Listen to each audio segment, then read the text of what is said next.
Kumakalat ngayon sa social media noong Miyerkules, February 12, 2025 ang mga larawan ng dugo ang mukha ng club disc jockey na si Jelly Au. Si Jelly Au ang fiancé ni Jam Ignacio, ex-boyfriend ng actress TV host na si Carla Estrada. Na-engage sina Jelly at Jam noong November 11, 2024. Sa Facebook post ng kapatid ni Jelly na si Joe Au, direkta nitong inakusahan si Jam na siya umanong may kagagawan ng nangyari kay Jelly. Sabi pa nito, hindi niya alam ang dahilan kung bakit bigla na lang pinagsasapak at binugbog ni Jam ang kaniyang ate na si Jelly. Mabuti na lang daw at nakasigaw si Jelly sa isang tollgate ng kanilang nadaanan at nailigtas ng mga pulis. Lumalabas na nasa loob ng sasakyan sina Jam at Jelly nang nangyari ang insidente.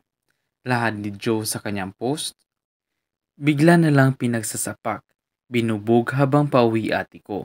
Walang kalaban-laban sa loob ng nakalak na sasakyan. Una sa lahat kung ano man ang ginawa ng ate ko, wala kang ni anong karapatan dampian ng kamay yung ate ko. Ang kapal naman ng mukha mo, Jam Ignacio. Ni hindi makahingi ng tulong ate ko dahil kinuha mo yung cellphone. Buti na lang hindi nabasa ng FRID sa toll at nakasigaw yung ate ko pagbaba ng bintana at nakahingi ng tulong sa teller sa toll gate. Ngayon, tinakbuhan mo yung mga pulis. Wala kang awa, demonyo. Mapatay mo man ate ko. Update ko kay ate, nagpapamedikal na kami ngayon at nagre-report na sa pulis.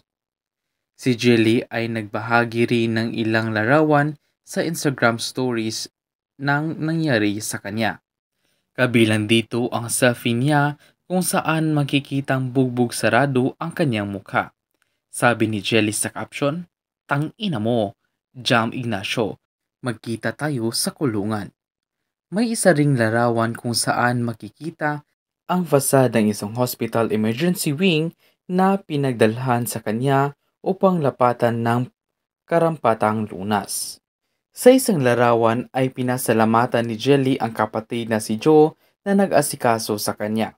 Sa kanya namang Facebook account ay nagpost si Jelly ng 3 larawan nang nagpapakita rin ng kanyang bugbog saradong mukha.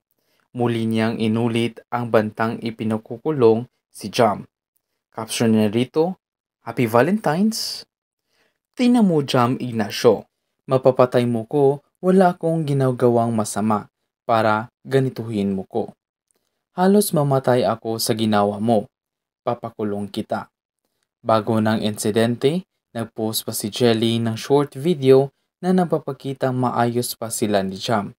Makikita ritong nasa loob sila ng isang nail salon kung saan tila hinihintay ni Jam si Jelly. Sa kasalukuyan ay wala pang detalye kung ano ang pinag-uugatan ng pisikal na pananakit umano ni Jam kay Jelly. Ikaw, ano masasabi mo sa video ito? Paki-share po yan sa comment section. At kung gusto mo rin mag-request ng video, i-comment na din ang title para magawan ko ng research. And thank you guys for watching. I hope you like these videos. And if you want more videos like this, don't forget to subscribe and click the bell button for more updates. And see you on my next video.